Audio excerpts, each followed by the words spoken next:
মালিককে কেন দেখতে পারি না, মালিক কেন দেখা দেয় না? মালিক বলেছে, দেখো তোমরা অত্যন্ত দুর্বল, তোমাদেরকে আমি দুর্বল করে বানিয়েছি, কিন্তু আমি আল্লাহ অত্যন্ত পাওয়ারফুল, অত্যন্ত পাওয়ার রাখি, তোমরা সেই পাওয়ার সহ্য করতে পারবে না। আমার এক সৃষ্টি সূর্যের দিকে দেখো, তোমরা তাকাতে পারো না। আমার একটা সৃষ্টি, একটা ছোট্ট সৃষ্টি, সূর্যের দিকে দুপুর 12টার সময় আপনি 1 মিনিট কেন, আধা মিনিট কেন, 5 সেকেন্ড আপনি তাকাতে পারবেন না। তাকানোর সাথে সাথে মাথায় এমন একটা ঘূর্ণি মারে, সারা দুনিয়া অন্ধকার হয়ে যায়। কি বলেন, ঠিক না? তুমি আমাকে দেখবে কি করে? তুমি আমাকে দেখতে পারবে না। হযরত মুসা আলাইহিস সালাতু ওয়াস সালাম আল্লাহ তাআলাকে দেখার দরখাস্ত করেছিলেন, এই কথা আপনাদের জানা আছে। মুসা আলাইহিস সালাতু ওয়াস সালাম আল্লাহ তাআলাকে যখন কথোপকথন শুরু হয়ে গেছে, আরেকটা জিনিস ভালো করে মনে রাখবেন, লাইসা কামিসলিহি শাই, আল্লাহ তাআলা সম্পূর্ণ আলাদা।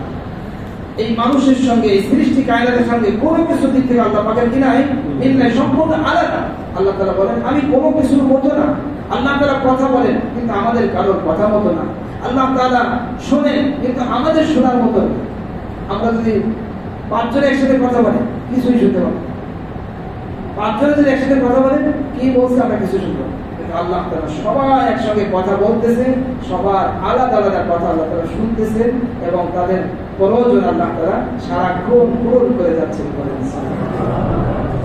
মুসা আলাইহিস সালাতু ওয়াস সালাম দেখতে চাইলেন, পাগল হয়ে গেছেন, আল্লাহ পাকের কথা যখন শুনছেন দেওয়ানা হয়ে গেছেন, অস্থির হয়ে গেছেন, মালিক তোমাকে দেখতে চায়। আল্লাহ তাআলা বলেন যে মুসা দেখো, তুমি আমাকে দেখতে পারবে না।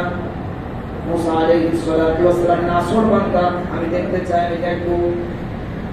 আল্লাহ তাআলা তখন মুসা আলাইহিস সালাতু ওয়াস সালামকে বললেন, যখন দেখছিলেন তো নাসর বান্দা, এর কাছ থেকে সরার কোনো রাস্তা নেই। আচ্ছা ঠিক আছে, তাহলে তুমি রেডি হও, তুমি রেডি হও। ও মুসা, তুমি রেডি হয়েছো কিনা বলো? রব্বুল আলামিন, আমি রেডি হয়েছি। আল্লাহ তাআলা বলেন, তুমি আরো ভালো করে রেডি হও, রেডি হয়ে দাঁড়াও ঠিকঠাক মতন। তবে খেয়াল করো, এই যে পাহাড়, এই পাহাড় যদি স্থির থাকে তাহলে তুমি আমাকে দেখতে পাবে, আর পাহাড় যদি স্থির না থাকে আমাকে তুমি পশ্চিমকালেও দেখতে পাবে না। এই পৃথিবীতে দেখা যায় পশ্চিমকালেও বলতে পারবে না, আমি আবার বলি না যে পরবর্তী দেখা যাবে ইনশাআল্লাহ। পরবর্তীতে দেখতে মনে চায় কি চায় না? আসলে কাজটা কি সেরকম করা দরকার আছে না নেই? মুসা আলাইহিস সালাতু ওয়াস সালাম রেডি হয়েছেন, আর আল্লাহ পাকের সামান্য নূরের তাজাল্লি যখন পাহাড়ের উপরে পড়ছে, পাহাড় সঙ্গে সঙ্গে একেবারে পুরো একেবারে সঙ্গে সঙ্গে সারখার হয়ে গেছে। মুসা আলাইহিস সালাতু ওয়াস সালাম এমন একটা ধাক্কা খেয়ে পড়ছেন, বেহুশ হয়ে পড়ে গেছেন। বসে আসার পরে বলেন, রব্বুল আলামিন, আমি সর্বপ্রথম ঈমান আনলাম।